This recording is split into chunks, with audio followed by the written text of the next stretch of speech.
John fait de la course à pied 3 fois par semaine et s'entraîne pour un marathon. John respire la santé. Il y a 10 ans, c'était très différent. Un examen de routine lui a appris que son cholestérol était dangereusement élevé. Après mon diagnostic, j'ai beaucoup lu sur le cholestérol pour comprendre ce que c'était. J'ai ensuite réalisé que je courais un plus grand risque de subir une crise cardiaque et d'avoir d'autres maladies. En 2009, 2 Canadiens sur 5 présentaient au moins l'une des 7 maladies chroniques courantes.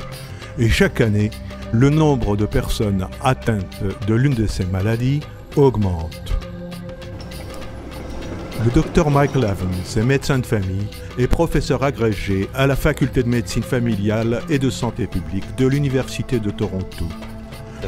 Le portrait de la maladie a un peu changé. La majeure partie de mon travail en tant que médecin de famille consiste à gérer les maladies chroniques comme l'arthrite, le diabète et les maladies coronariennes.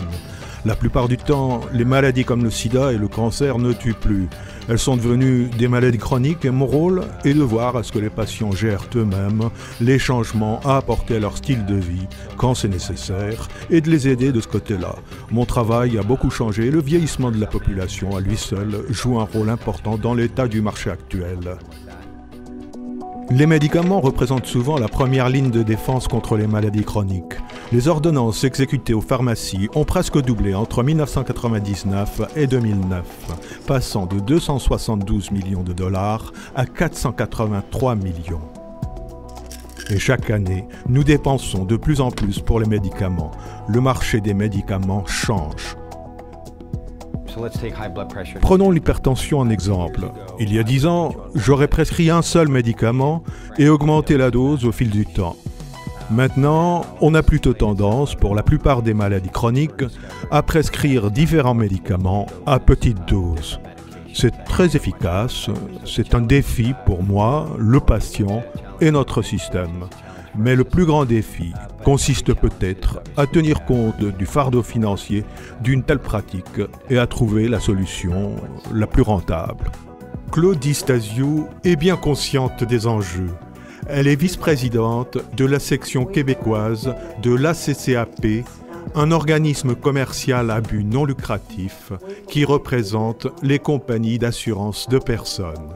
L'Association canadienne des compagnies d'assurance de personnes a introduit un programme de mutualisation des risques en assurance médicaments auquel participent tous les assureurs. Et ce que ça fait, ce programme, c'est que ça vient aider les régimes qui ont des réclamations catastrophes à partager les coûts. Et à ce moment-là, ça permet au régime de survivre. Donc, ça assure l'accès aux Canadiens à leur régime privé et donc l'accès à leurs médicaments. Pendant de nombreuses années, John a pris du Lipitor pour baisser son cholestérol. À ce moment-là, c'était l'option la plus populaire. Le régime d'avantages sociaux de John ne couvrait qu'une partie du coût du médicament. Oui, je me souviens de ce que ça me coûtait. Je devais débourser environ 140 $ chaque mois. Nous n'avons pas l'argent pour payer tout cela. Nous devons gérer la situation plus intelligemment. Je crois que d'autres personnes, en plus des médecins et des infirmiers du milieu des soins de santé, devraient prendre part à ces efforts et que les patients devraient être inclus. Je crois que nous devons faire preuve d'innovation pour couvrir les coûts de la plupart des patients et offrir, en fin de compte, les traitements les plus rentables. Aujourd'hui, John commence sa journée par du yoga. Grâce à un changement de régime et à l'exercice, il a perdu 14 kilos. Et depuis 3 ans, il ne prend aucun médicament dispendieux. Il espère que ça restera comme ça longtemps.